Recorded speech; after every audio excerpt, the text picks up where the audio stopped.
बोलो बोलो, anything to be discussed? No? Any doubt? Doubt है तो बोलिए। आशीष, अंकित, आयुष, कोई डाउट है तो बताइए। Can we close that?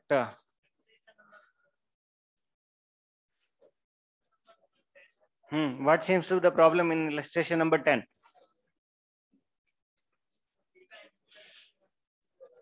तो बीटा अपन करेंगे ना आज? अभी बीटा अपन ने किया थोड़ी अभी तक। ये तो कुछ भी दे सकता है, ये कुछ भी दे सकता है, ये इससे बढ़ ले फिर तो। हाँ, एक्सरसाइज 1 का क्वेश्चन नंबर 3 क्या कह रहा है? 3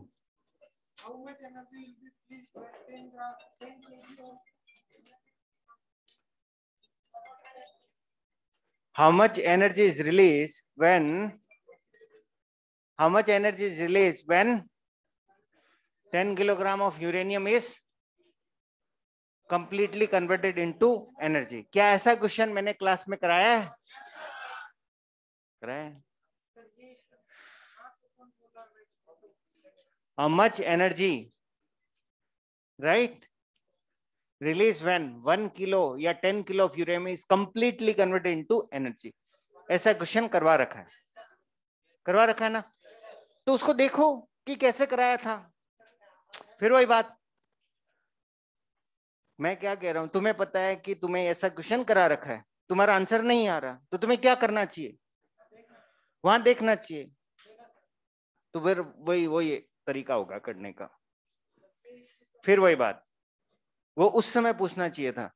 अगर उस क्वेश्चन में डाउट आ रहा है ना, तो that's it's some other problem.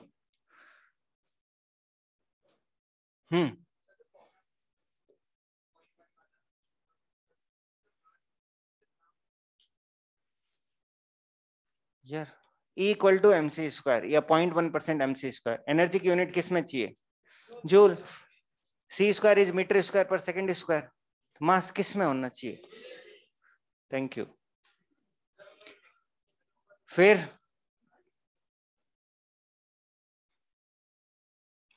बताओ, और बताओ किसका? 11 नहीं होगा, नहीं होगा। एक काम करते हैं, 11, 13, 14, 18 ये 2-3 क्वेश्चन है ना, वो एक्चुअली होंगे नहीं वो। हाँ, 42 पूछ सकते हो आप, लेकिन 42 भी देखो, उसमें ब्रीडर रिएक्टर की इक्वेशन दिख रही है क्या? 42 में ब्रीडर रिएक्टर की इक्वेशन दिख रही है, तो दैट इज पॉसिबल। ठीक है, बाकी एक चीज ध्यान रखा करो कि जैसे मान लो x going to y plus G, जैसे मान लो वो बोल रहा है 11 Na23, नहीं नहीं, बैलेंस तो करना ही पड़ेगा। That is going to neon, इसमें कुछ प्रोटॉन प्रोटॉन उसने जोड़ दिया था, और वो नियॉन 22 बन रहा है, और हीलियम ऐसे बोल रहे हैं ना। वो रिएक्शन आप देखोगे बैलेंस्ड है, पर ये रिएक्शन हो नहीं सकती, ये रिएक्शन हो नहीं सकती। देख, ये वाले लोग क्या होते हैं, स्टेबल या अनस्टेबल? अनस्टेबल। क्या इसको अपन कंज्यूम करते हैं in the form of sodium chloride, NaCl अपन खाते हैं। तो NaCl खाने का मतलब क्या हुआ कि ये स्टेबल है या नहीं है? इसका मतलब इसका इस तरह से क्या नहीं होगा, डीके नहीं होगा। तो अगर आपको इक्वेशन देखते हो जिसमें इस साइड पर कौन से लोग हैं स्टेबल, तो और वो कैसे पता चलेगा स्टेबल? केमिस्ट्री से। केमिस्ट्री किसके बारे में पढ़ी जाती है? स्टेबल एलिमेंट में। तो अगर आपको इनफ केमिस्ट्री आती है तो समझ रहे मेरी बात? अगर आपको इनफ केमिस्ट्री आती है, इसका मतलब क्या होगा कि आपको पता है कि किन कौन कौन एलिमेंट क्या है, स्टेबल है। जिन एलिमेंट्स के बारे में तुम केमिस्ट्री में पढ़ते हो, तो वो अगर इस साइड ऑफ द रिएक्शन आ रहे हैं, इसका मतलब वो पॉसिबल नहीं है।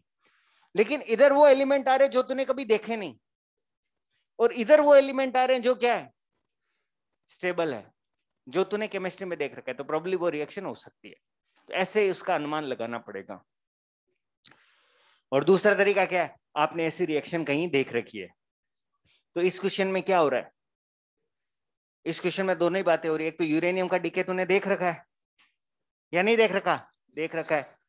और बीटा डीके जो है यूरेनियम से नेपच्यूनियम, नेपच्यूनियम से प्लूटोनियम, लेकिन ये वाला स्टेबल है तो ये वाला हो नहीं सकता। ठीक है, फोर्थ वाली इक्वेशन देखेगा तो बैलेंस नहीं है, फोर्थ वाली बैलेंस नहीं है। और बताओ, नहीं होगा ना, बता तो दिया 13, 14, 18 नहीं होगा, नहीं होगा। तो अब अपन स्टार्ट करें आज की क्लास। यहां पे ये पूछ रहा है एक्सरसाइज 3 का क्वेश्चन नंबर 4।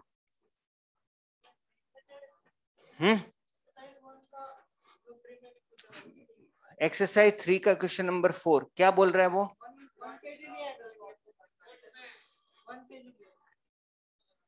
एनर्जी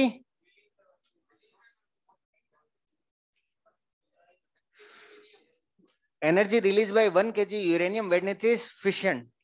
तो क्या करोगे, 0.1% ऑफ mc², बस यही तो करना है। अब वो मेगा इलेक्ट्रॉन वोल्ट में निकाल रखा है, तो अपॉन 1.6 इंटू 10⁻⁻19 करो, वो इलेक्ट्रॉन वोल्ट में कन्वर्ट हो जाएगा। ठीक, यूनिट में कन्वर्जन आपको आना, आप ही बोल रहे हो आना चाहिए।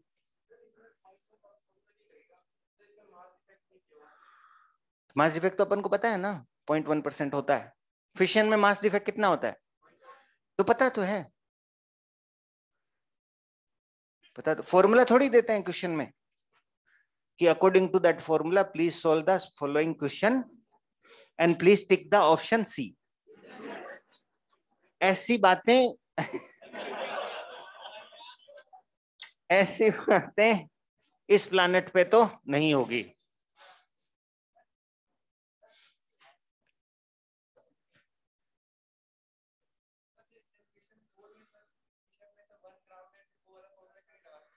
कौन सा वाला लगा सकते हो ना, मैच करेगा, very they will be very close. उसकी बात अपन लास्ट क्लास में कर चुके हैं,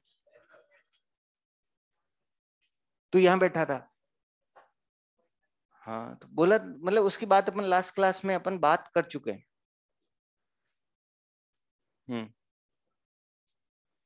और कोई कुछ बात करना चाहता है? नहीं, कोई कुछ नोट डाउन नहीं करेगा जब तक बोर्ड कंप्लीटली भर नहीं जाएगा। ठीक है, तुम्हें केवल ध्यान देना है। Beta DK, beta decay comes in two variety, one is beta plus, one other is beta minus।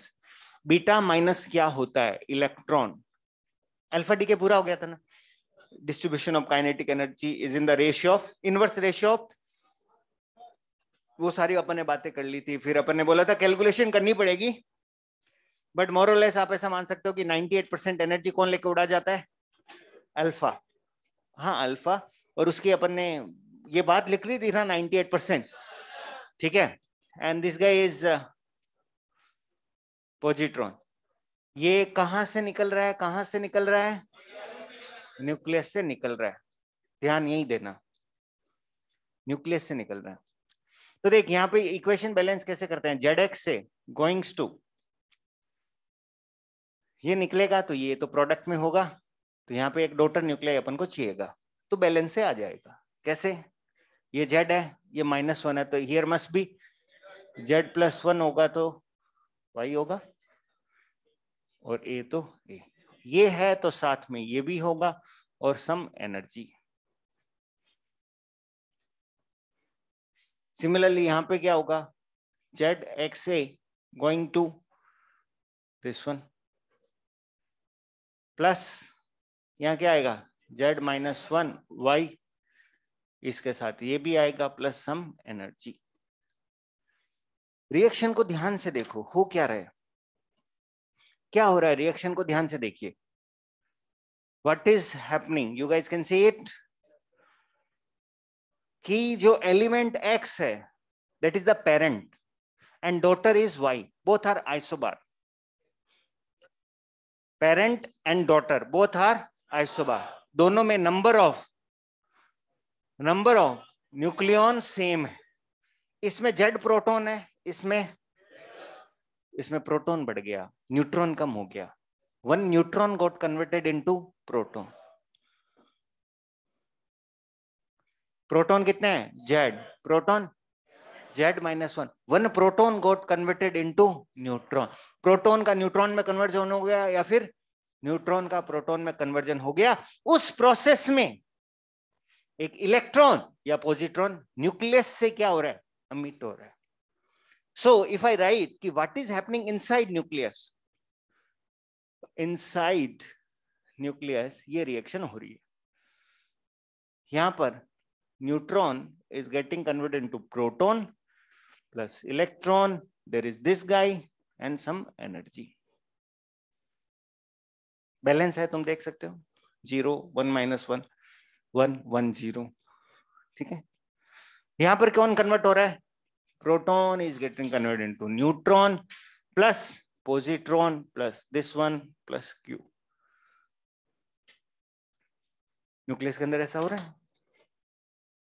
Example लेते हैं क्यों हो रहा है, देखते हैं। क्या आप इसको जानते हो, 60 फुट। अच्छा एक चीज बताओ, कोई इसका आइसोबार जानते हो, nitrogen 14। Who is more stable, nitrogen 14 और C14। इसका मतलब क्या होगा कि क्या ये बीटा एक्टिविटी शो करके इसके अंदर का एक न्यूट्रॉन को किस में कन्वर्ट कर ले, प्रोटॉन, और किस में कन्वर्ट हो जाए। तो ये रिएक्शन फिजिबल है या नहीं है, ये बताओ। तो ऐसे एलिमेंट्स में ये होता है। तो उन एलिमेंट में होगा जिसमें नंबर ऑफ न्यूट्रॉन ज्यादा है compare to proton, number of neutron ज्यादा है कंपेयर टू प्रोटॉन। तो वो एक न्यूट्रॉन किस में कन्वर्ट कर सकता है, न्यूक्लियस। तो न्यूक्लियस के अंदर इस तरह की चीजें हो सकती है, these are mysterious things. Neutron का किस में कन्वर्जन, प्रोटॉन का किस में कन्वर्जन, न्यूट्रॉन। न्यूक्लियस के अंदर ये चीजें हो सकती है। इस प्रोसेस में ये बंदा स्टेबल है तो क्या होगा, एनर्जी रिलीज होगी, यस और नो। क्या होगी Q value, mass of the reactant minus mass of the product into C square, ये क्यू वैल्यू होगी। यहां पर mx and my atomic mass है, ठीक है। इधर आते हैं, इधर क्या होगा बता, कोई एग्जांपल। इसको जानते हो, इसको नहीं जानते, इसकी केमिस्ट्री नहीं पढ़ी, पोटेशियम 39 की पढ़ी है। इसीलिए मैं बोलता हूं ना, अगर तूने इनफ, इसमें क्या होगा, if you have read enough chemistry then only you can identify. So if you are not able to identify, that is the problem with your chemistry. Potassium का कितना होता है, तो ये केमिस्ट्री में बंदा देखा नहीं तूने, इसका मतलब ये रेडियो एक्टिव है, ये रेडियो एक्टिव है and it can get converted into,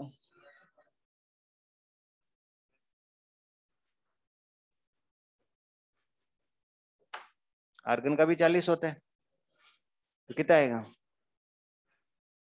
क्या ये बीटा डीके शो कर दिया क्या, is it stable, inert gas में कन्वर्ट हो गया, ये स्टेबल आर्गन का यही होता है, ये अनस्टेबल था, इसने बीटा एक्टिविटी शो कर दी। यहां पर एक प्रोटॉन किस में कन्वर्ट हो गया, न्यूट्रॉन। तो these are the mysterious things can happen. पर एक कैच है यहां पर, ये कौन है भारी, कौन भारी होता है न्यूट्रॉन और प्रोटॉन में, न्यूट्रॉन में लिखाया था, क्या लिखाया था 1.00 हाँ कुछ तो बोलो ताकि मतलब पता लगता रहे कि तुम्हें आता है, बाकी आता तुम्हें। हाँ वैसे ऐसे चलता रहना चाहिए, 1.00 यू, ऐसे चलता रहना चाहिए। नाउ ये भारी है, ये हल्का है। भारी मास हल्के मास में कन्वर्ट हो रहा है, एनर्जी रिलीज हो रही है, दैट इज एक्सेप्टेड। हल्का मास भारी में कन्वर्ट हो रहा है और energy, is it accepted? It is accepted inside the nucleus. क्या एक अकेला प्रोटॉन न्यूट्रॉन में कन्वर्ट हो सकता है क्या? No way, that is not possible. So proton का conversion into neutron is possible inside the nucleus for overall stability. आप केवल इस प्रोटॉन की स्टेबिलिटी नहीं देखें, आप किसकी स्टेबिलिटी देखें। ये ए लोग हैं, ये 40 लोग हैं, ये घर में मीटिंग करते हैं अपने, this is the nucleus, that is house, कि भाई यार 40 लोग वाला आर्गन वाला ज्यादा स्टेबल है, तो क्या करना पड़ेगा, एक प्रोटॉन को न्यूट्रॉन में कन्वर्ट होना पड़ेगा। तो आपस में एक प्रोटॉन बोल रहा है कि भाई मैंने कल वो पढ़ा था आइंस्टीन एनर्जी मास इक्विवेलेंस, तो उसमें क्या है कि मतलब प्रोटॉन न्यूट्रॉन में कन्वर्ट नहीं हो सकता क्योंकि वो भारी है। तो क्या कहते हैं लोग, यहां अपन सब कुछ कर सकते हैं, बिकॉज हम लोग तुम्हें बाइंडिंग एनर्जी देंगे और तुम किस में कन्वर्ट हो जाओ, न्यूट्रॉन में, and finally overall we will be stable, more stable. तो पॉसिबल हो सकता है। तो यहाँ पे क्यू वैल्यू थोड़ी सी अलग आती है, that is this this this mx minus my minus 2m into c square। Again mx my क्या है, और क्वेश्चन में जनरली क्या दिए रहते हैं बेटा आपको, एटॉमिक मासेस, ठीक है। लास्ट क्लास में अपन ने सीखा था कि जब भी बंटवारा होता है एनर्जी का, है ना, तो किसको फायदा होता है, हल्के को फायदा होता है, क्योंकि मास के इनवर्स रेशियो में। एक चीज बता, इसका मास ए, इसका मास 0, हल्का कौन है, ये, तो सारी की सारी एनर्जी कौन उड़ा के ले जाना चाहिए, इलेक्ट्रॉन। इसको एक बार भूल जाए, है ना, सारी की सारी कौन एनर्जी लेकर जाए, इलेक्ट्रॉन। तो ये सारी की सारी एनर्जी किसके पास मिलनी चाहिए, ये सारी की सारी एनर्जी किसके पास मिलनी चाहिए, पॉजिट्रॉन। लेकिन ऐसा देखा गया कि इलेक्ट्रॉन की एनर्जी कभी कम आती है, कभी ज्यादा आती है, मतलब ये किसी के साथ एनर्जी क्या कर रहा है, शेयर। कम ज्यादा आ रही है मतलब किसके साथ एनर्जी क्या कर रहा है, शेयर। अब इलेक्ट्रॉन का मास कितना है, very very less, close to 0। तो 0 मास वाला किसके साथ शेयरिंग करेगा, 0 मास वाले के साथ, क्योंकि काइनेटिक एनर्जी कैसे बढ़ती है, इनवर्स टू द रेशियो मास। तो किसके साथ शेयर करेगा, जिसका मास क्या है, बहुत कम है। ये बंदा, ये बंदा, इस बंदे का नाम है न्यूट्रिनो, इस बंदे का नाम है anti neutrino. Electron is sharing energy with someone, positron is sharing energy with someone, those are neutrino and anti neutrino, जिनका मास भी क्या है, बहुत कम है। अच्छा इसका मास भी 0, इसका मास भी 0, तो काइनेटिक एनर्जी का रेशियो क्या आएगा, 0/0। What is 0/0, favourite number, favourite number मतलब इट कुड बी एनीथिंग। इसका मतलब शेयरिंग कैसे होगी, रैंडम, सिखाया तो था, 0/0 इज ए फेवरेट नंबर, तो शेयरिंग कैसे होगी, रैंडम, मतलब this is shared randomly, shared randomly between, क्या हो रहा है आज, between बीटा माइनस, इसको बीटा माइनस बोल सकते हैं, एंड ये, तो अपन ये बोल सकते हैं कि दिस सम कितना होगा हमेशा, क्यू, किसी की कम ज्यादा हो सकती है, ठीक है। यहां पे भी ये शेयरिंग कैसे होगी, शेयर्ड रैंडमली, क्यों भाई, between beta plus and new, के बीटा प्लस प्लस के न्यू इक्वल टू क्यू। ठीक है, न्यूट्रिनो एंटी न्यूट्रिनो की जरूरत क्यों पड़ी? देख, कोई भी न्यूक्लियर रिएक्शन होगा उसके अंदर क्या क्या चीजें चाहिएगी, क्या क्या चीजें कंजर्व होनी चाहिए? चार्ज, चार्ज कंजर्व होना चाहिए ऑफ कोर्स। मास नहीं, मास नंबर, मास नहीं, मास नंबर। और मास की जगह क्या कंजर्व रहता है? एनर्जी मास। क्या एनर्जी अलग से कंजर्व रहती है क्या? मास अलग से कंजर्व रहता है क्या? मास एनर्जी में कन्वर्ट हो सकता है, एनर्जी मास में कन्वर्ट हो सकता है, तो क्या चीज कंजर्व रहती है? एनर्जी हाइफन मास। तुम समझे मैं क्या कहना चाह रहा हूं? ठीक है, और मोमेंटम कंजर्व रहना चाहिए। और क्या कंजर्व रहना चाहिए? स्पिन कंजर्व रहना चाहिए। ठीक है, तो आप यहां पे देखोगे, यहां पे कितने लोग हैं घर में? यहां तो ए लोगों का स्पिन ए लोगों से मैच कर गया, एक नया पार्टिकल आ गया, इसका क्रिएशन हो गया ना। अरे यार, ये क्रिएशन हो गया ना एक पार्टिकल का। तो पार्टिकल का क्रिएशन हुआ तो इसके साथ क्या आएगा? एक एंटी पार्टिकल, एंटी न्यूट्रिनो।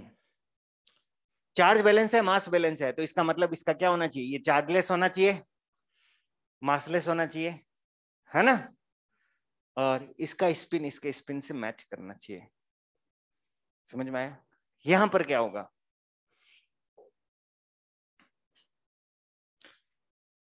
ए लोग थे, ए लोग थे, ए लोग का स्पिन मैच कर गया, सब कुछ हो गया, एक नया एंटी पार्टिकल आ गया, तो क्या आना चाहिए? एक पार्टिकल। चार्ज बैलेंस है तो this should be chargeless. Mass balance है, मासलेस। स्पिन बैलेंस नहीं है तो ये इसके स्पिन के बैलेंस करना चाहिए। तो ये कहानी है बीटा डीके की। एमिशन ऑफ इलेक्ट्रॉन और पॉजिट्रॉन फ्रॉम ए न्यूक्लियस, इस प्रोसेस में न्यूक्लियस से न्यूट्रिनो या एंटी न्यूट्रिनो भी निकलेगा। उनकी जरूरत क्यों पड़ी? To balance the these things, जो भी कंजर्वेशन की चीजें अपन लिखेंगे, ठीक है, उनकी जरूरत पड़ी। क्यों होता है ये समझ में आ गया? न्यूट्रॉन प्रोटॉन में कन्वर्ट क्यों हो सकता है, प्रोटॉन न्यूट्रॉन में कन्वर्ट क्यों हो सकता है? फॉर स्टेबिलिटी के लिए, कुछ भी हो सकता है न्यूक्लियस के अंदर, है ना? अच्छा, can we calculate N by P ratio? N by P मतलब neutron to proton ratio. Beta minus decay के बाद न्यूट्रॉन टू प्रोटॉन रेशियो बढ़ेगा घटेगा? अरे पहले सोच ले तुम, उसके बाद बोला कर बढ़ेगा घटेगा, बढ़ेगा बढ़ेगा, फिर क्या लिखा हुआ है बोर्ड पे है? अरे पहले तो सोच लिया कर, और ज्यादा भी मत सोचा कर, क्योंकि तू बोलेगा नहीं थोड़ी देर बाद। तो देखना पहले, न्यूट्रॉन क्या हुआ? कम, प्रोटॉन ऐसे ऐसे सोचने, तो एन बाई पी रेशियो सोच रहा है, सोच रहा है।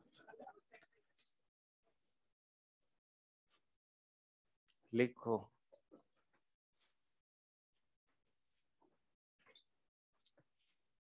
बीटा डीके में लिख लेना, एमिशन ऑफ इलेक्ट्रॉन या पॉजिट्रॉन फ्रॉम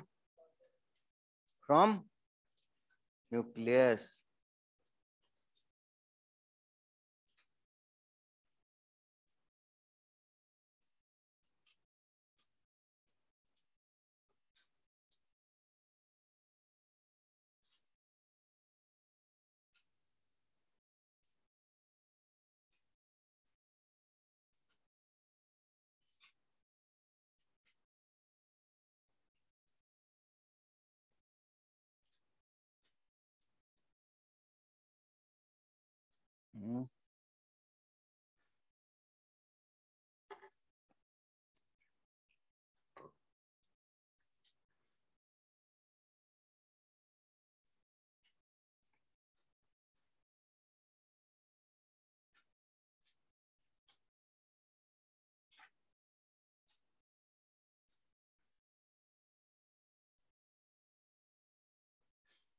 और कोई एग्जांपल?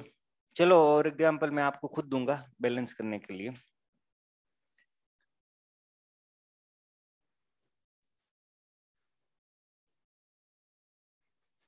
मेरे को नहीं लगता आपके ऐसे दो में आ जाएगी, आपको तो पहले ये लिखना चाहिए फिर ये लिखना चाहिए।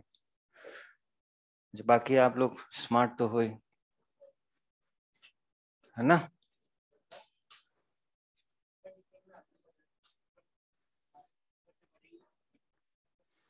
इसमें किसी का भी हो सकता है। ये देख बहुत छोटा न्यूक्लियस नहीं है 6C14।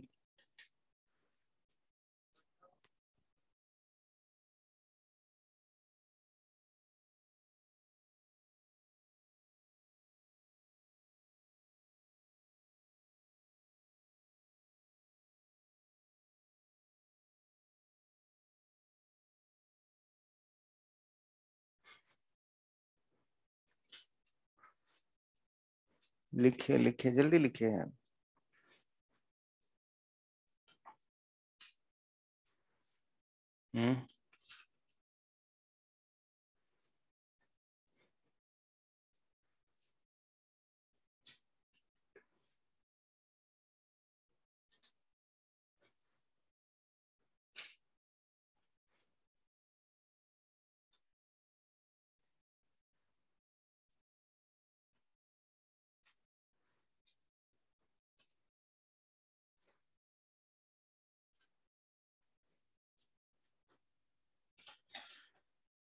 बेसिकली प्रोटॉन का न्यूट्रॉन में कन्वर्जन हो रहा है या न्यूट्रॉन का प्रोटॉन में कन्वर्जन हो रहा है। प्रोटॉन और न्यूट्रॉन किससे मिलके बने? ये सुनो, अप डाउन ऐसा कुछ सुना है क्या? ठीक है, तो आइडियली क्या हो रहा है? अगर एक अप डाउन में कन्वर्ट हो रहा है या डाउन अप में कन्वर्ट हो रहा है तो प्रोटॉन से क्या बन जाएगा? न्यूट्रॉन, या न्यूट्रॉन से क्या बन जाएगा? प्रोटॉन। ये सुनो,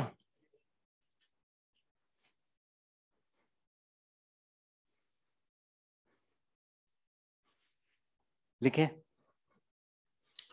मतलब 5 to 7 पॉइंट्स मतलब अपन को लिखने पड़ेंगे इसके बाद।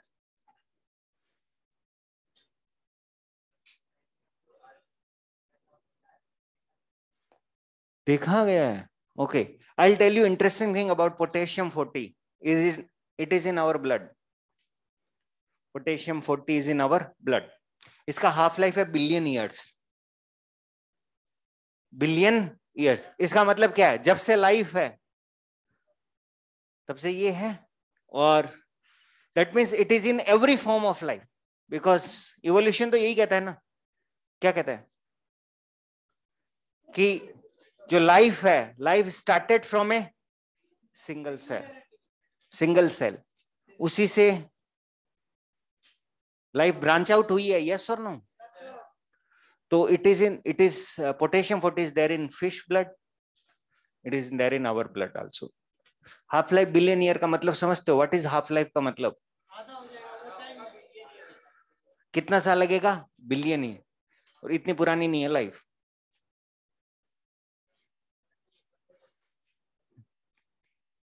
यार अपना लाइफ स्पैन कितना होता है? सीरियसली 100 साल है life span? The kind of question you ask in this classroom.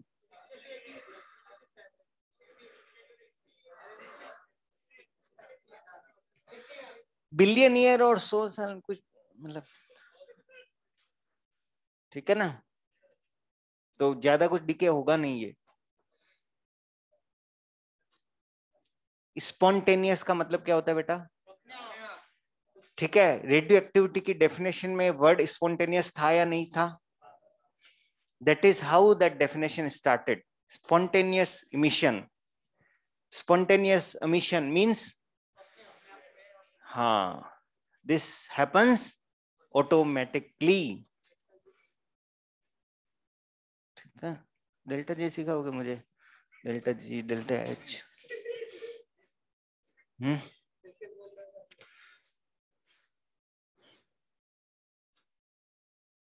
लिखिए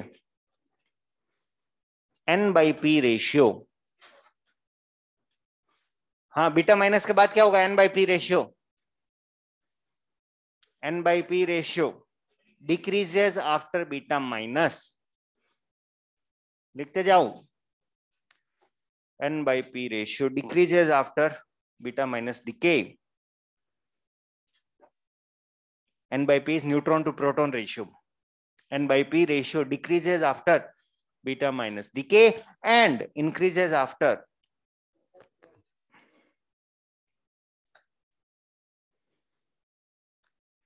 N by P ratio, decreases after beta minus decay and increases after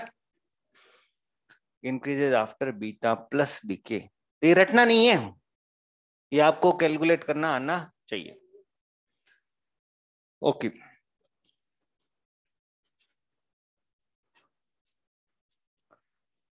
ये जो प्रोटॉन है न्यूट्रॉन में कन्वर्ट केवल न्यूक्लियस के अंदर ही हो सकता है.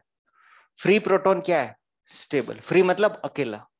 अगर बिग बैंग के टाइम का प्रोटॉन है तो क्या वो आज भी स्टेबल है क्या? यस और नो? जो भी हाइड्रोजन के अंदर जो प्रोटॉन है वो किस समय का है?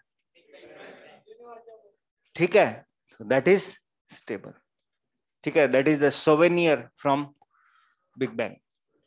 ठीक है, जबकि neutron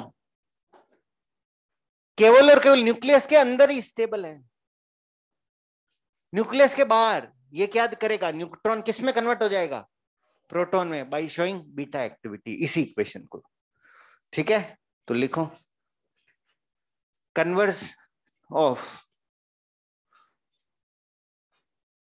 conversion of proton into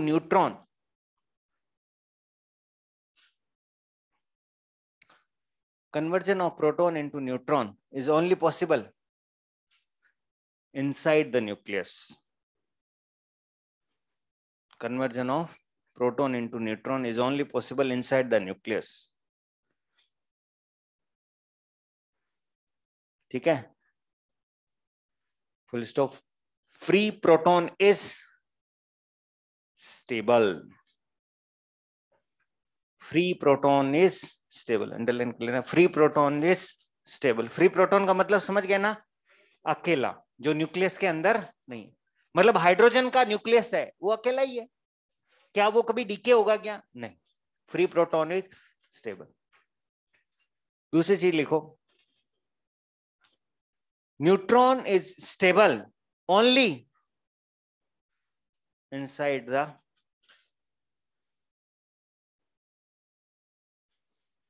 neutron is stable only inside the nucleus.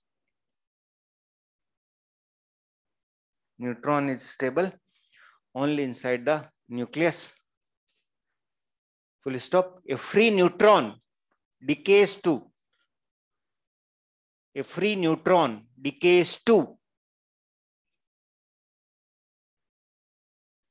a free neutron decays to, नहीं लिखा गया ढंग से. Neutron is stable only inside the nucleus.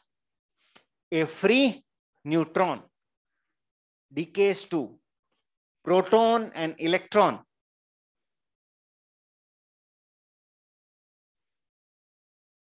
with a half-life of about decays to proton and electron with a half-life of about 14 minutes. 14 minutes. क्या कहना चाहता है ये? कि अगर आपके पास 20,000 न्यूट्रॉन है किसी कंटेनर में और आप 14 मिनट बाद आएंगे तो क्या होगा? 10,000 क्या मिलेंगे आपको? न्यूट्रॉन. और 10,000 क्या मिलेंगे? प्रोटॉन. किस में कन्वर्ट हो गए? न्यूट्रॉन प्रोटॉन में कन्वर्ट हो गए. ठीक है, ये कहानी समझ में आ गई? यहां तक सब क्लियर है? ठीक है. अच्छा, एक चीज बताओ, ये जो इलेक्ट्रॉन निकला या पॉजिट्रॉन निकला, ये न्यूक्लियस के अंदर रहता है या जिस समय डीके होता है उस समय बनता है? ठीक है ना. तो somebody ask you क्या बीटा डीके है तो इलेक्ट्रॉन रहता है क्या अंदर? नहीं, दे आर क्रिएटेड. ठीक है, लिखिए electron and positron. Electron and positron do not live inside the nucleus. Electron and positron do not live inside the nucleus.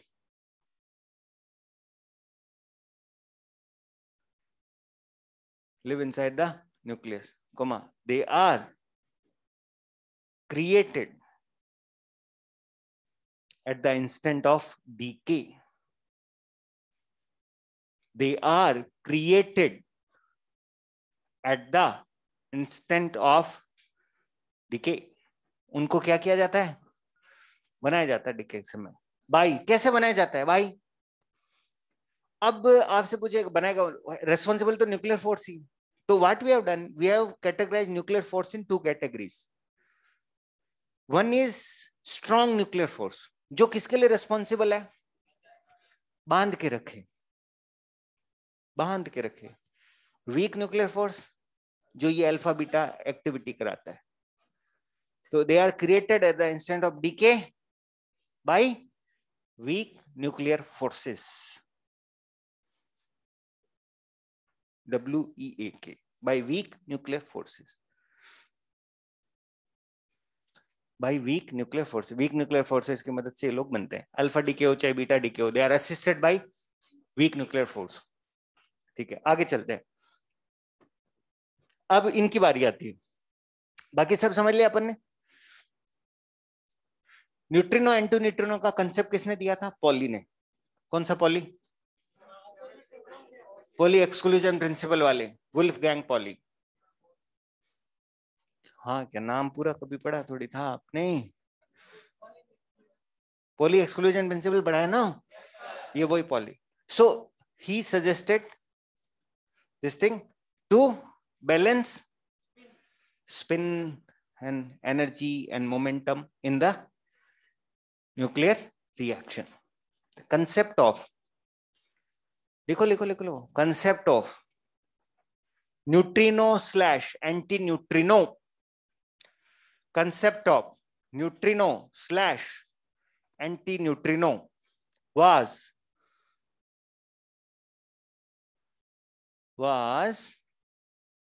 given by Pauli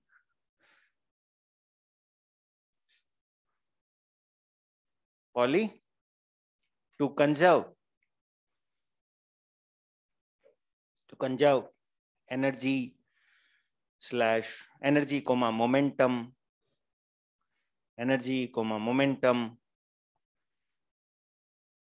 and spin in nuclear reaction.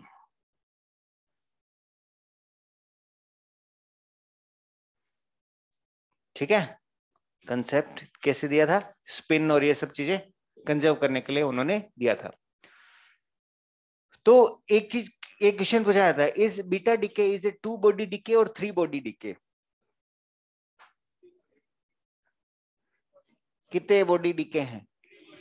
3 body decay हैं. Beta decay is a 2 body decay और 3 body DK, ऐसा पूछा जाता है. 2 body थोड़ी है. Alpha में कितने होते हैं? डॉटर बनता है और अल्फा बनता है, तो आउटकम इज 2 बॉडी. यहां पर 3 बॉडी डीके, ऐसा पूछा जाता है. तो beta decay is a 3 body decay, not 2 body decay. ठीक है, ध्यान रखना. 3 body. All right. And properties लिख देते हैं अपन. Properties of neutrino and anti neutrino. क्या प्रॉपर्टीज होगी? These are chargeless and massless particle traveling with speed of light. These are chargeless and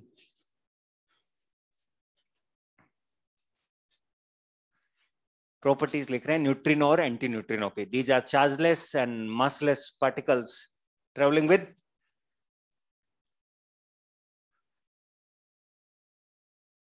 with speed of light.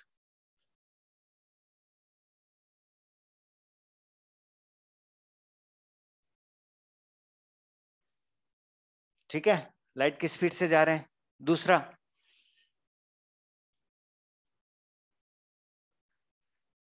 इनका spin जो होगा वो इलेक्ट्रॉन के बराबर होगा, तभी तो वो उसको बैलेंस कर जाएगा. ठीक है ना. Their spin is same as that of electron. Their spin is same as that of electron.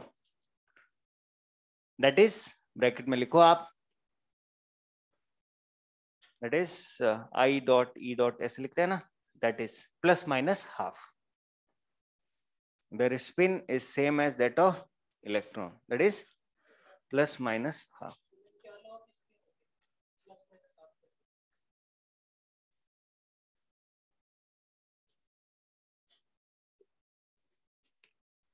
Right? और एक और चीज, आपको ये याद कैसे रहेगा कि इसके साथ ये आएगा या इसके साथ ये आएगा, वो मैं तरीका आपको बता देता हूं. ये कौन है? पार्टिकल. तो इसके साथ क्या आएगा? Anti particle. ये कौन है? तो इसके साथ क्या आएगा? पार्टिकल. देख, न्यूक्लियर रिएक्शन में अगर एक पार्टिकल का क्रिएशन हुआ तो उसके साथ एक क्रिएटर हुआ तो पार्टिकल का. इसको लेप्टॉन नंबर बोलते हैं, वो कंजर्व रहना चाहिए, बट ठीक है, let's do not get into that thing. Okay, ये समझ में आ गया. अच्छा, अब यहाँ पे एक क्वेश्चन और बन जाता है कई बार कि व्हाट इज द बीटा की मैक्सिमम काइनेटिक एनर्जी क्या होगी, या न्यूट्रिनो की मैक्सिमम काइनेटिक एनर्जी क्या होती है? कॉमन सेंस से क्या बता सकते हो? क्यों? क्यों? जब इसकी जीरो होगी तो ये मैक्सिमम होगा, मतलब ये वाला मैक्सिमम होगा, और इसकी जीरो होगी तो ये वाला, क्योंकि शेयरिंग कैसे हो रही है? रैंडम. यहां पे भी अपन लिख सकते हैं बीटा प्लस की मैक्सिमम या न्यूट्रिनो की मैक्सिमम किसके बराबर होगी? क्यू. तो भाई ये सब लिख लिया हो तो अब अपन बीटा डीके पर क्वेश्चन करने को तैयार है. We are ready.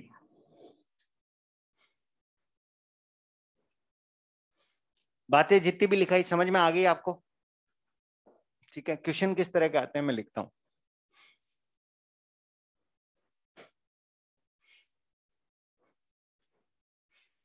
Q value याद रहेगी, बीटा माइनस में क्या है?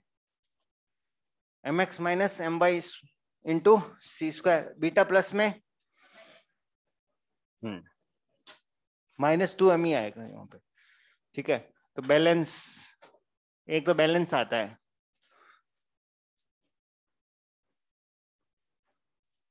ठीक है, जैसे मान लो, ध्यान रखना, अब आज समझ में आएगा. इधर वो लोग आते हैं जिनको तूने कभी पहले इसको नहीं देखा. केमिस्ट्री 8 और 16 की पढ़ते हैं, तो इसको इसीलिए तो यहां पर हर आइसोटोप के ऊपर मास नंबर लिखा जरूरी है. केमिस्ट्री में कभी ऑक्सीजन के ऊपर 16 लिखते हो क्या? वो बाय डिफॉल्ट अंडरस्टूड है कि 16 है. यहां पर बताना पड़ता है कौन सा ऑक्सीजन है. तो will it be radio active? तो मैं बोल दिया कि ये बना रहा है फ्लोरीन 19, क्या तू रिएक्शन कंप्लीट कर सकता है? कुछ तो कर सकता है तू. जैसे मान ले मैंने तेरे को दे दिया एल्यूमिनियम 25, तो देखा थोड़ी है तूने ये, और मैंने बोल दिया कि ये बना रहा है, तो कुछ कर पाएगा तू? मैंने बोल दिया तुम्हें पोटेशियम, उल्टा लिख दिया, पोटेशियम 40, तो क्या करेगा तू? कन्वर्ट कर सकता है इसको कैल्शियम 40 में? कर सकता है. वैसे आइडियली क्या होना चाहिए, मेरे को ये सब देने नहीं चाहिए, तभी तो मजा आएगा बैलेंस करने का. कैसे कैसे मजा आएगा बता? हाँ, तू वो बताएगा. अरे मैं पूछ रहा हूं, मैं तेरे से बात कर रहा हूं, मेरे को मना है क्या बात करना तेरे से? तू तो कुछ नहीं बोल रहा था. मैं चाहता हूं तू कुछ बोले इस पे. इसमें मजा कैसे आएगा? इस क्वेश्चन में मजा कैसे आएगा? इसमें कम मजा आ रहा है, इसमें ज्यादा आ रहा है. कैसे आ रहा है एग्जामिनर को? नहीं नहीं पता, मतलब इसमें कुछ करना पड़ेगा ना अलग से. क्या?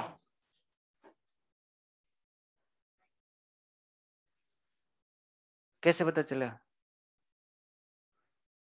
वो इसको पता ही नहीं है क्या कर रहा है. अच्छा, एक काम करते हैं, एक और पूछते हैं. इस बंदे की केमिस्ट्री फास्फोरस 32 पढ़ा है या 31 पढ़ते हो? सल्फर 32. अब बता दो. हाँ, कैसे? यहाँ पे क्या है?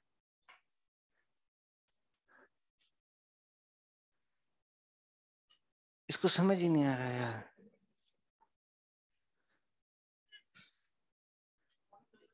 एटॉमिक नंबर के बिना ये बैलेंस कैसे करेंगे अपन?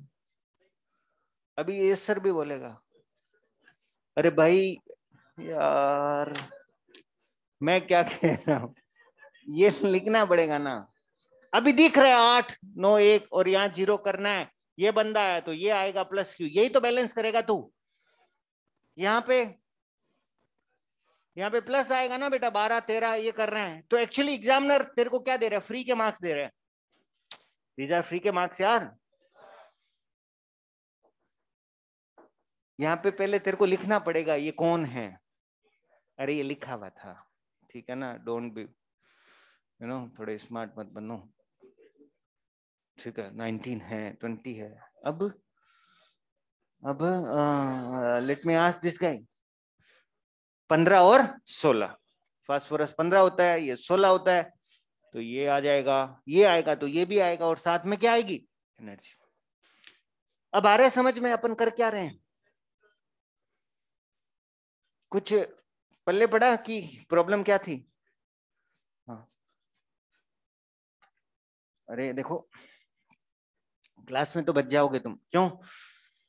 बीटा पढ़ा है तो बीटा का ही क्वेश्चन देंगे, तो फिर तुम क्या बोलोगे सर उसमें, मतलब अच्छा दो ही चीजें हैं, या तो बीटा माइनस या बीटा प्लस, तो what are you going to say? Sir इसमें बीटा माइनस होगा,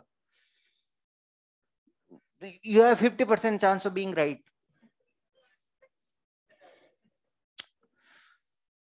और मान लो केवल एक अल्फा डीके पड़ा है, इसमें क्या होगा? अल्फा डीके होगा, 100% चांस। तो समझ रहे हो? एग्जाम एग्जाम में ऐसा नहीं होता बेटा,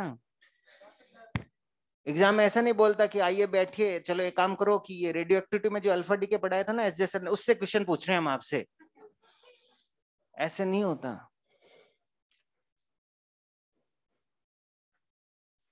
तो भाई एक तो इस तरह का क्वेश्चन आता है, ठीक है, क्या ये डुएबल है क्या बेटा? ये आसान क्वेश्चन है। दूसरा क्वेश्चन जो आता है वो ये आता है कि atomic mass they they and आपसे क्यू वैल्यू कैलकुलेट करा, जैसे मैं इसका मतलब दे देता हूं, जैसे एटॉमिक मास दे दिया, मैं लिख देता हूं 39.9640 U, इसका होता है 39.9626U, ये होता है, ठीक है। तो can you calculate this Q value? तो क्या निकालोगे बताओ, क्यू वैल्यू क्या होगी? Delta M into C square. What is delta M? Mass of potassium, that is mx minus calcium into C. ध्यान से देख लेना बीटा माइनस है या बीटा प्लस है, क्योंकि बीटा माइनस में फॉर्मूला और बीटा प्लस का फॉर्मूला अलग, ठीक है। तो ये आपने कर लिया, तो फिर उसके बाद क्या होगा? तो जो भी आ जाएगा ये कितना आ जाएगा? 0. U इंटू सी स्क्वायर को क्या लिख देंगे? तो ये कैलकुलेशन आसान है। तो आप पता है 1000 से मल्टीप्लाई करोगे, 1.4 से थोड़ा सा छोटा आंसर देना है, तो ऐसे भी करना आना चाहिए आपको। तो this is the second class of question. Third class of question इस तरह से होता है,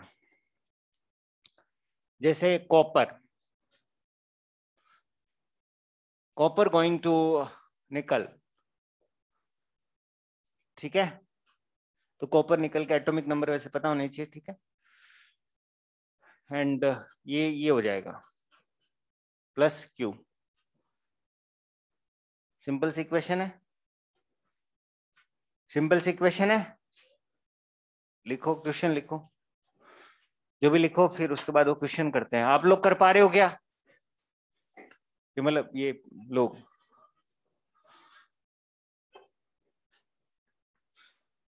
आयुष और अंकित, इनसे तो पूछ ही ले। हम्म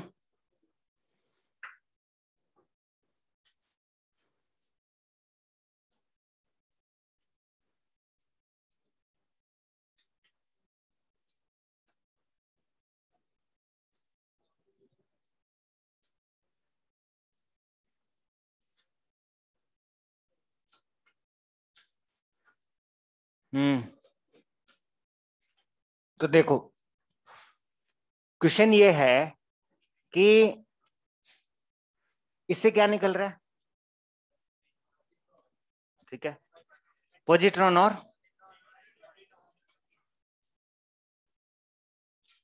देखो maximum kinetic energy of ejected neutrino, if maximum kinetic energy of ejected neutrino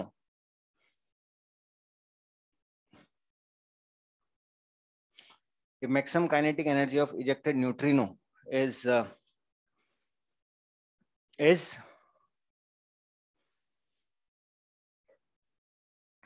0.65 MeV, 0.65 MeV, then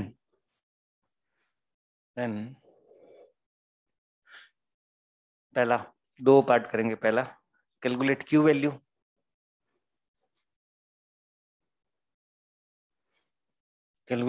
value, दूसरा kinetic energy of beta particle,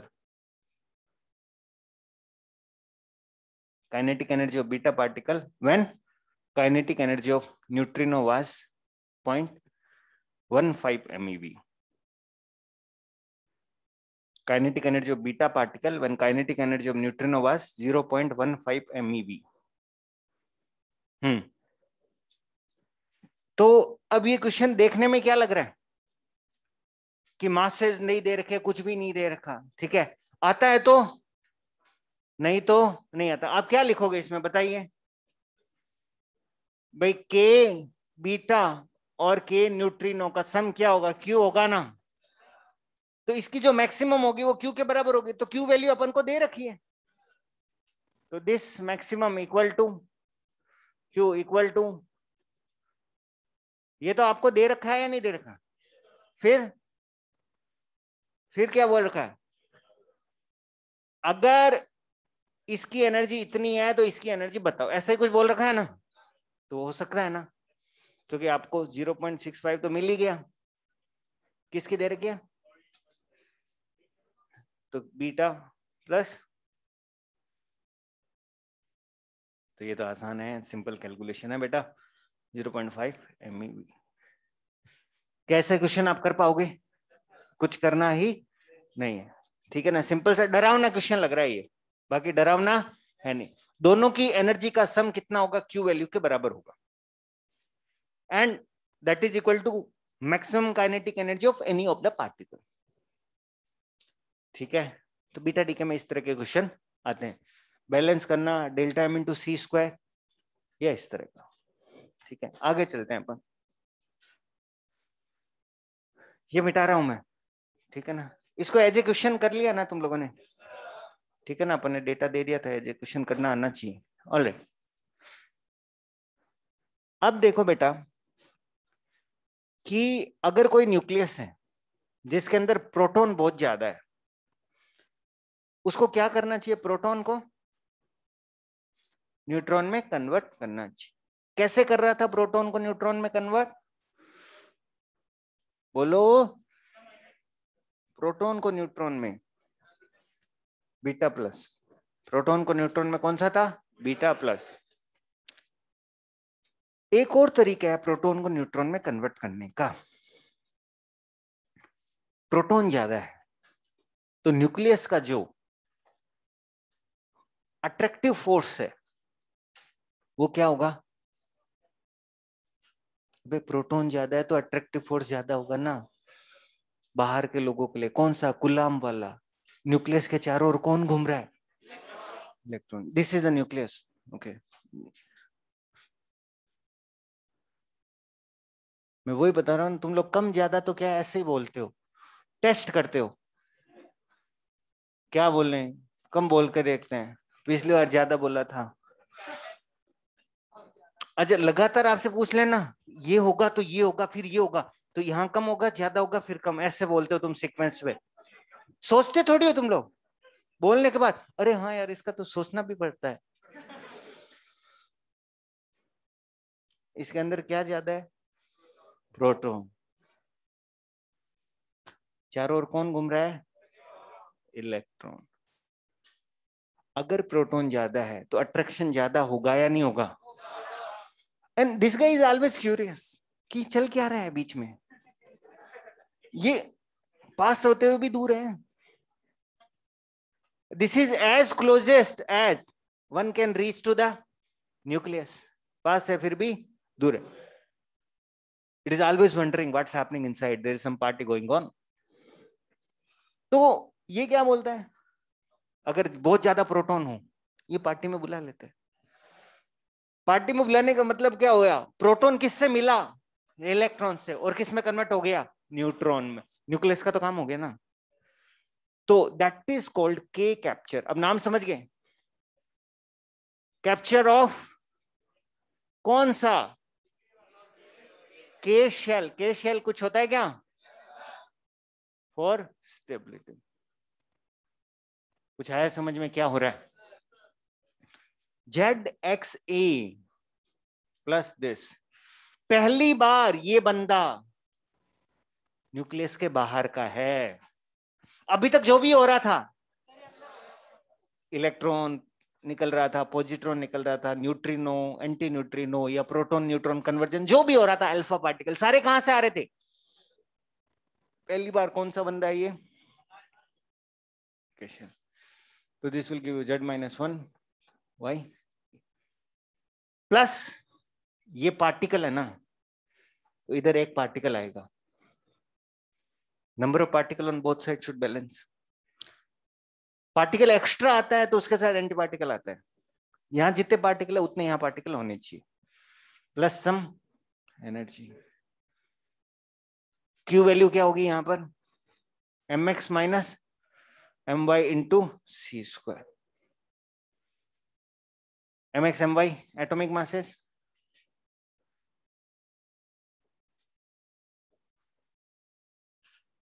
अच्छा कौन बांटेगा इससे क्यू को, प्रोडक्ट्स। प्रोडक्ट कौन है, ये हल्का कौन है, न्यूट्रिनो। इसको किसी के साथ बांटनी पड़ेगी क्या, नो, ठीक है ना भाई, भाई एग्जाम्पल क्या हो सकता है, वही पोटेशियम 40, के शेल का इलेक्ट्रॉन ले ले, किस में कन्वर्ट हो जाए, आर्गन 40 और neutrino, plus some Q value, ठीक है। कितनी एनर्जी रिलीज होगी आप निकाल सकते हो कि अगर मैं आपको किसके मासेस दे दूं, एटॉमिक मासेस दे दूं, तो 39.9640, ये तो लास्ट क्वेश्चन में किया था, इसका होता है 39.9624। तो can you calculate Q value, 0.0016 दिख रहा है, ये 40 है, बाकी सब तो सेम है, 40 है और ये 24 है, तो डिफरेंस कितना होता है 0.0016 इंटू 931.5, तो लगभग 1.55 मेगा इलेक्ट्रॉन वोल्ट के आसपास आ जाएगा।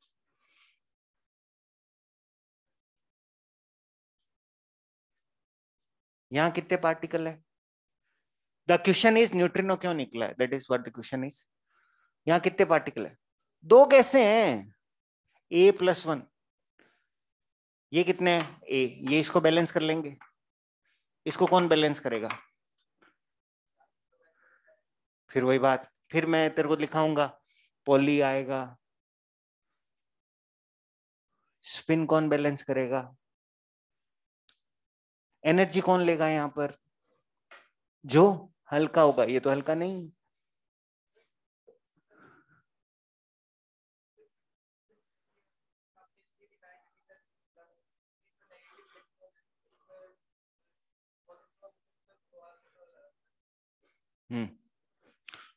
अब देखो,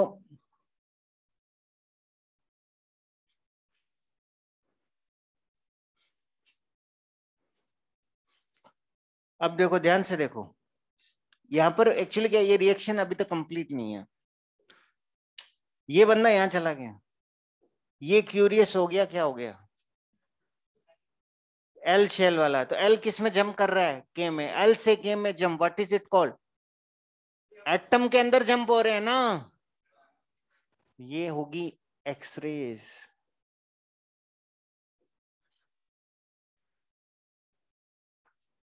तो ये रिएक्शन कंप्लीट नहीं है, प्लस ये लिखना है प्लस एक्सरेज।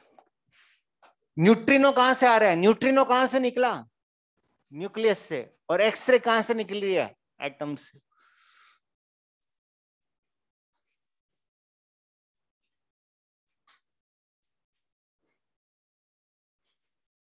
ठीक है ना? इसका क्यू वैल्यू कैलकुलेट करोगे ना, लगभग आएगा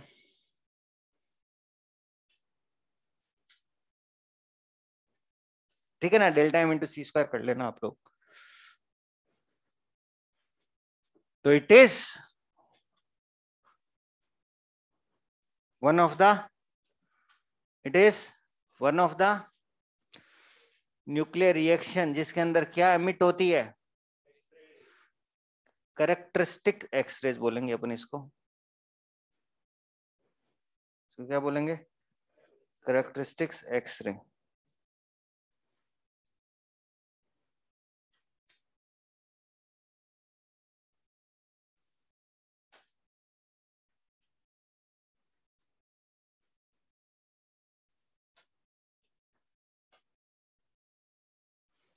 इसको अपन बोलेंगे characteristic x ray. It is the only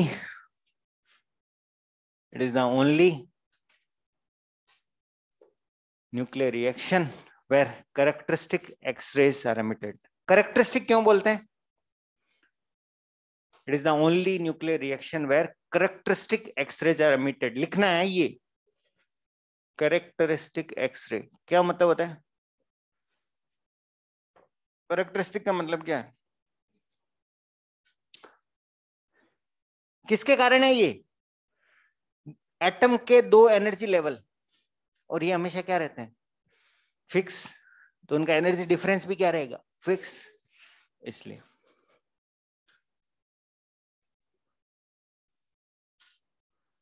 तो वो तो ट्रांजिशन होते रहेंगे ना। हाँ, for a given atom all those values are fix. समझ में आया क्या? बोलो, के कैप्चर के अंदर क्या हो रहा है?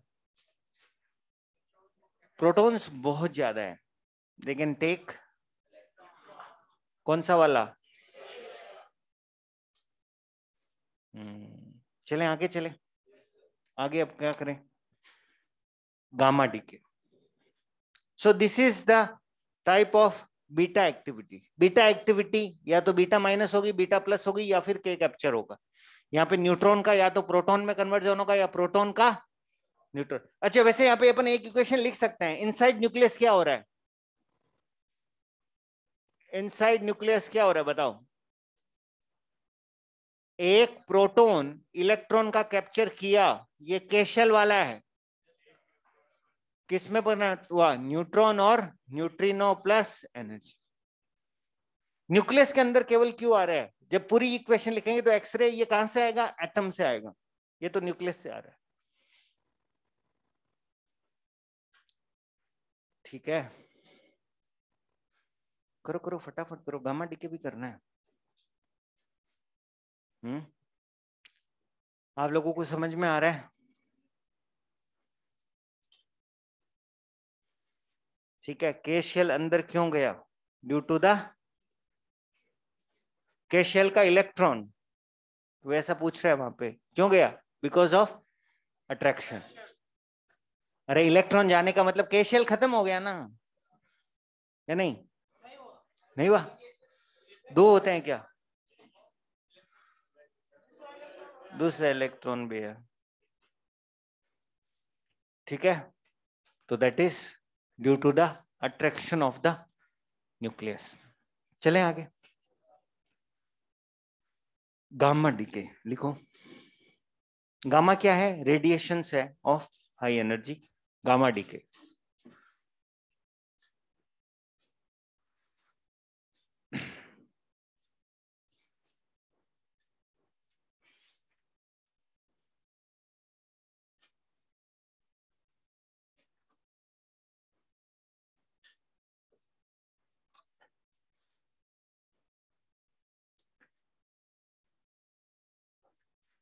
It can happen gamma decay के बारे में लिखो, it can happen only after alpha और बीटा डीके।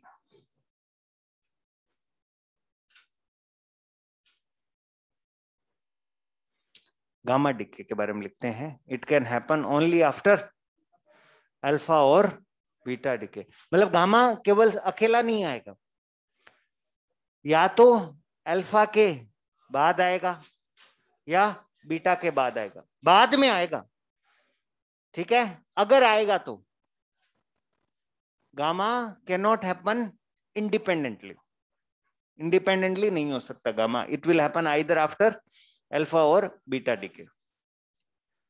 एक्चुअली क्या होता है आफ्टर अल्फा और बीटा डीके, न्यूक्लियस से क्या निकलेगी, बहुत हाई एनर्जी। उस एनर्जी का कुछ पार्ट न्यूक्लियस खुद रख सकता है, और कहां जा सकता है, एक्साइटेड स्टेट। मतलब there are excited state of the nucleus also, there are excited state of the nucleus also. देखो कैसे, मैं लिखवा दूंगा, रुको, कि Z X C, let's say it is doing beta minus decay, तो ये हुआ, ये beta minus decay plus some Q. और ये जो डॉटर न्यूक्लियाई है किसमें बना है, ये न्यूक्लियस की एक्साइट, स्टार लगाते हो ना तुम, ये किसकी एक्साइटेड स्टेट है, न्यूक्लियस। और जो एक्साइटेड स्टेट में होगा वो थोड़े समय बाद ग्राउंड स्टेट में आएगा, ग्राउंड स्टेट में आएगा तो गामा फोटोन एमिट करेगा। अब ये जो क्यू वैल्यू है किन तीनों के बीच में बंटेगी, बीटा इसमें और इसमें। भाई अल्फा डीके होगा तो डॉटर अल्फा और इसमें बटेगी, मतलब कोई भी डीके होगा। मतलब ये जो गामा डीके के लिए एनर्जी कहां से आ रही है, क्यू में से ही आ रही है। मतलब मेरी इक्वेशन क्या बनेगी, kinetic energy of beta minus kinetic energy of neutrino plus energy of gamma equal to Q. समझ में आया क्या हो रहा है, ये किसके बराबर होगा, क्यू। मतलब बीटा और इसके लिए कितनी एनर्जी बचेगी, और ये तो फिक्स होगी क्योंकि न्यूक्लियस किसमें गया है, और एक्साइट स्टेट और ग्राउंड स्टेट के बीच की एनर्जी का लेवल तो क्या रहता है, तो ये फिक्स होगा और ये दोनों रैंडम होंगे। कुछ आया समझ में,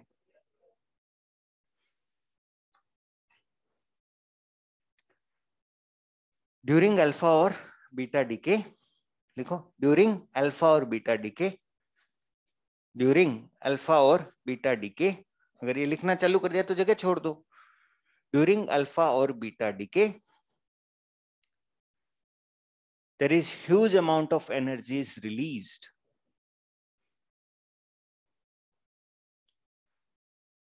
During alpha or beta decay, there is huge amount of energy is released.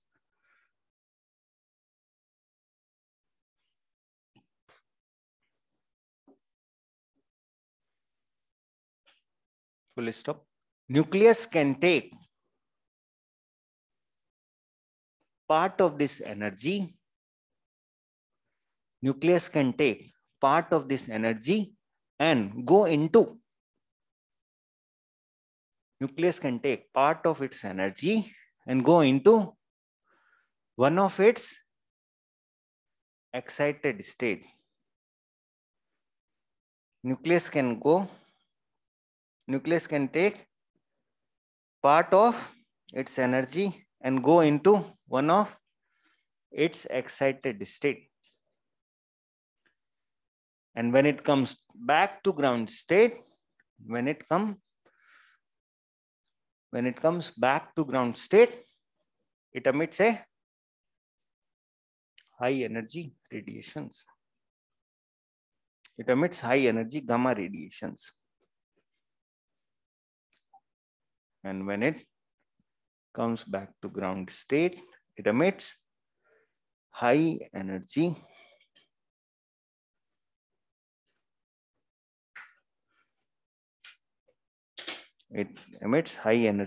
gamma radiations. ठीक है, सिंपल सी बात है। गामा रेडिएशन की एनर्जी क्या रहेगी? Fix.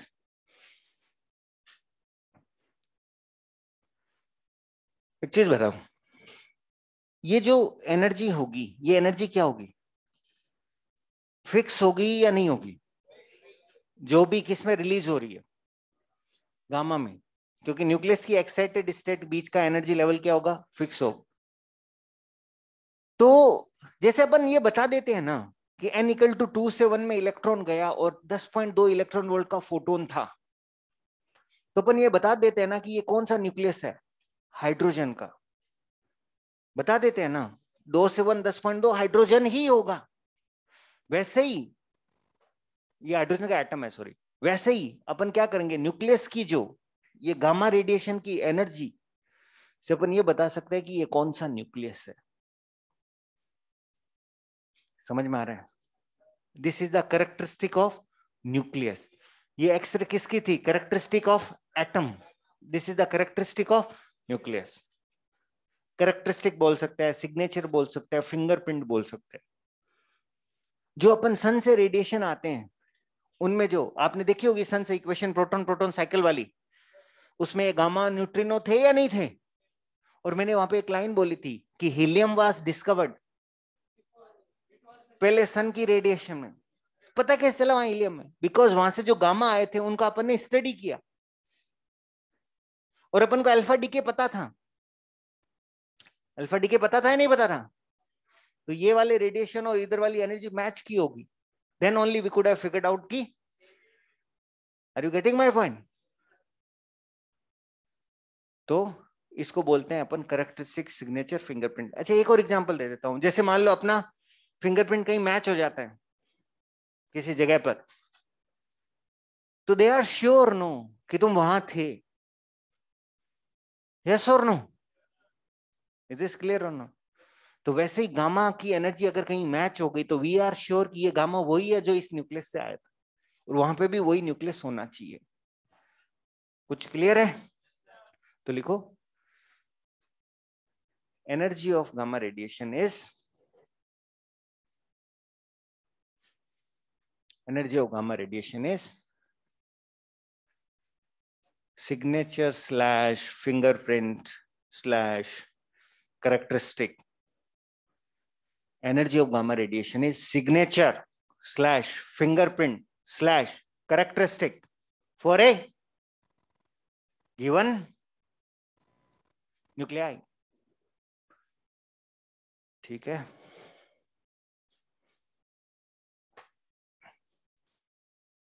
For a given nuclei. अब देखो इस पे क्वेश्चन कैसे आएगा। जैसे ये किस में जा रहे हैं? क्या इक्वेशन कंप्लीट करो।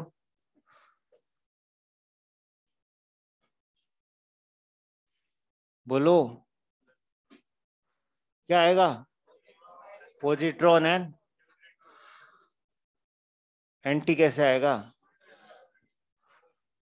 Plus Q. फिर ये बंदा किसमें एक्साइटेड से किसमें आएगा? गामा फोटोन देगा, जिसकी एनर्जी आपको दे रखी, क्योंकि ये फिक्स होगी। और एटॉमिक मास दे रखा है आपको, किसका? किसका चाहिए बताऊं?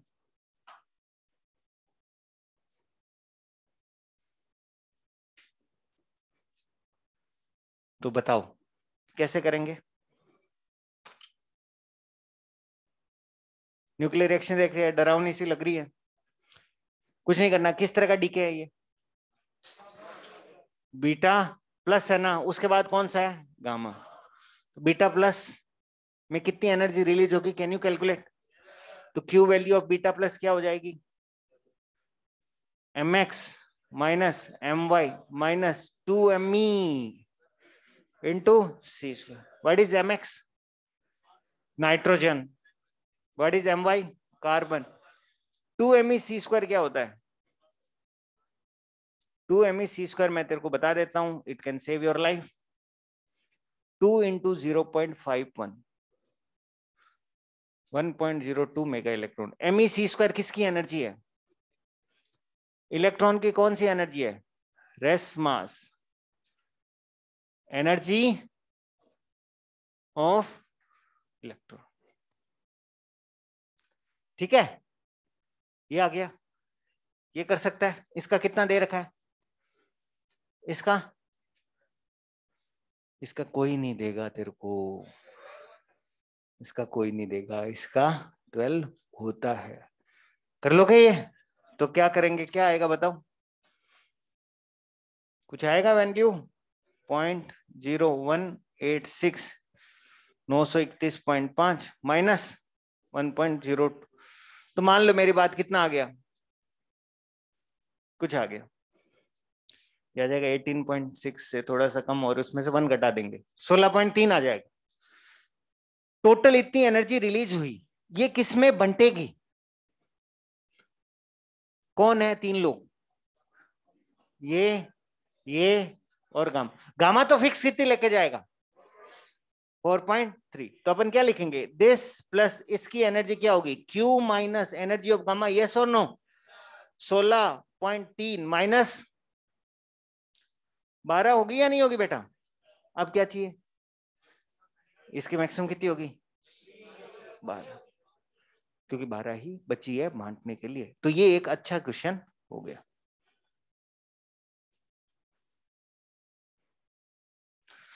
समझ में आ रहा है क्या कर रहे हैं अपन लोग?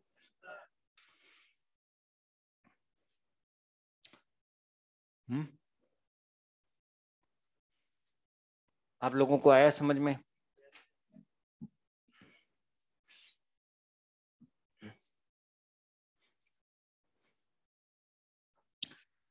एक स्टूडेंट पूछा, it is necessary that every time alpha और बीटा डीके अकर्स गामा आएगा? ये नेसेसरी नहीं है।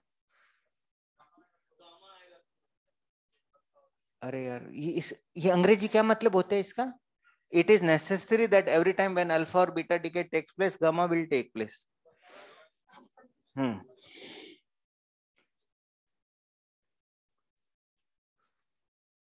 क्या? नहीं नहीं, आप बोल रहे थे ना थोड़ी देर पहले।